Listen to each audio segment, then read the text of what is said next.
Hey, this is a video by Pet Rock.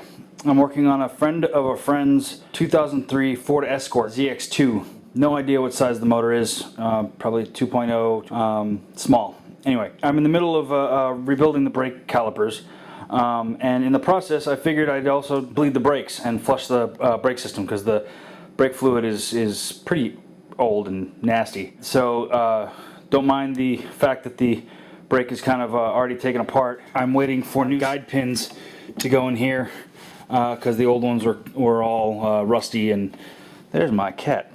He wants to come and help. Anyway, so I'm waiting for new guide pins to come to my local auto parts store. So in the process, I'm going to bleed the brakes. I'm going to do all four sides, but in this video I'm only going to show one because once you do one, you know how to do them all. I'm going to use a vacuum pump method, hand vacuum pump that has worked very well for me. Okay, I'm going to be using a Mighty Vac hand pump. I picked this up a number of years ago, almost 10 years ago, from a local auto parts store. They still make them. Mighty Vac is actually one of the more popular brands. I don't remember how much it was, but it came with a kit of a whole bunch of adapters and some hoses and stuff.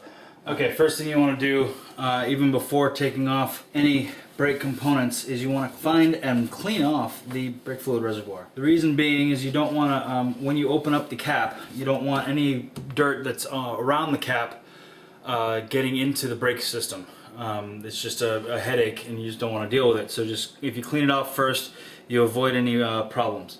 So then once you cleaned it off, then you remove the cap, and then to speed things up, I like to suck out as much of the brake fluid as I can. The more brake fluid you can get out now, the less brake fluid you have to bleed out later. Clean off any fluid that you may have dripped. This car takes .3 brake fluid. Brake fluid and paint don't mix very well, so you want to make sure that you don't drip it anywhere that you care about. Next, what you want to do is you want to fill it up with fresh fluid, being careful not to drip it on your paint. Since we're going to be bleeding this, you can fill it as far as you can go, all the way up to the top, because we're going to be sucking it back out anyway. Once I have it filled with new fluid, I like to take the cap and just rest it sort of on top of it. So that it doesn't, when the fluid gets sucked out, it doesn't create a vacuum inside the reservoir, and also so to prevent any dust or other contaminants that may be flying around this area from accidentally getting into the brake fluid. So once you've got that set, next thing you want to do is you want to get yourself a set of line wrenches similar to this one. If you notice, it's different than a regular open end wrench in that it'll actually hold on to more flat sides of the hex bolt or head of the bleeder screw than a traditional open end wrench will do. You can get away with using a regular open end wrench, but if this thing is rusty, you'll strip it. It's really soft metal, and so it's very easy to strip. So you want to, avoid that as much as you can. So first thing you want to do is get a set of line wrenches and loosen up. Make sure the bleeder is loose, so it'll open and close easily. Once you have that set, next thing you need to do is choose a set of hose, a clear set of hose that'll fit over the bleeder.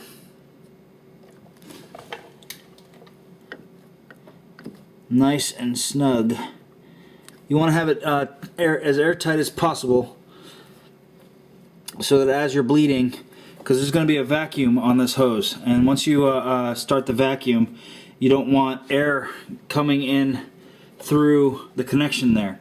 So you want to have as good a nice tight seal as possible.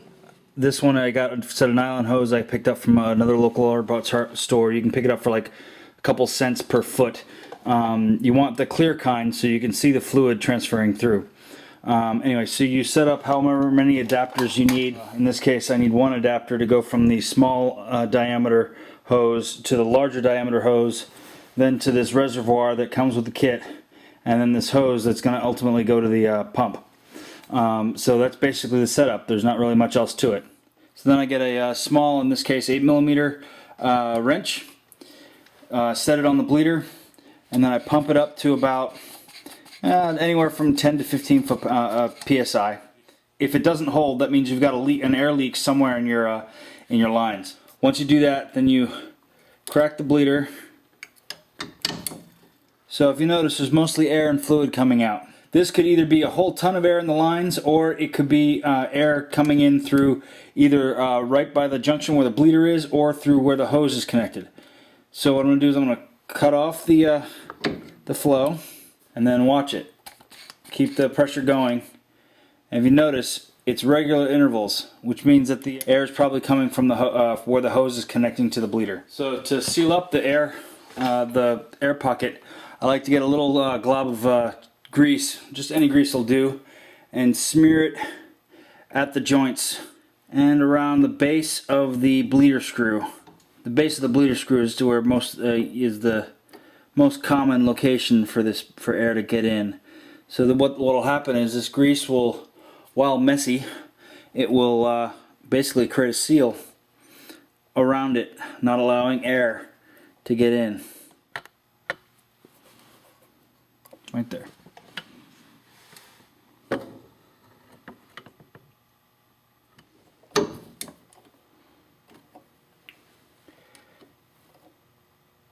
Okay, so now I've got a steady flow of fluid coming out.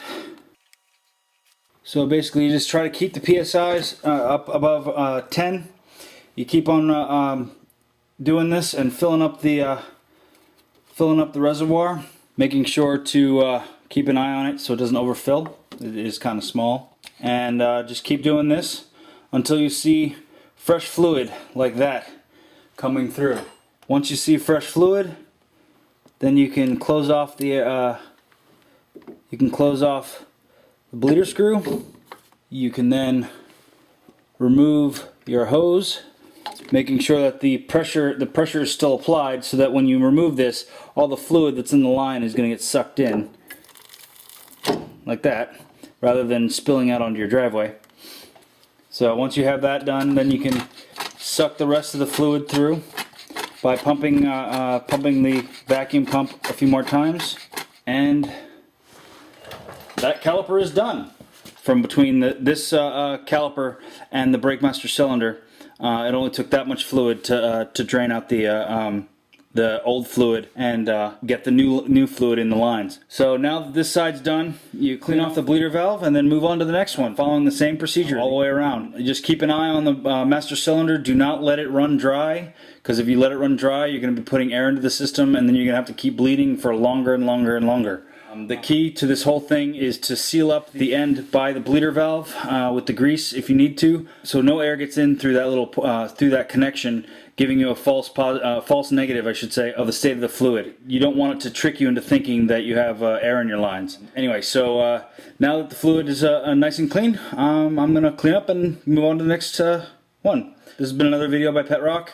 Hopefully you enjoyed it. Hopefully it helped you out. If you have any questions, comments, or concerns, please leave them in the comments section. Don't forget to like and subscribe if you want to see some more videos.